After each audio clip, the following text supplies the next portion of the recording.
Solomon o tupu e ho fine taha aina na toko ua ke fine pia ua tangata o kui heni hono o ke fine ko ana pia mo ko tua tangata ko kei tahu talia pia ku whamore ko whanau mau pangapihi tanga o kui heni a Israel tuko pia o siasa tuko katoa ko tālunga e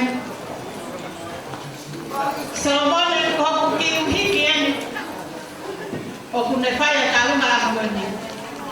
Pea koe ke lahi haki tola. Koe ki tola pēta, Solomone, koe more manu, lahi peho mo tolahi a mwini. Tuku mua ki tola e ahoni, ke ane ko mo tangata e ki ke si utu ake ne mea lere, e furahi e lere honu me ane. Pea koe, fia ia, mo i maa whana e aha mwini. Solomone,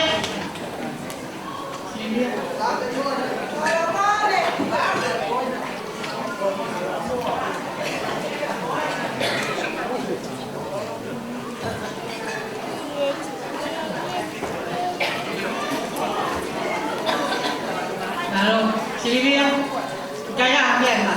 Ito la taha ko na tokon ya. Kita ngata ni mafatongi ako. Tua au fa ya.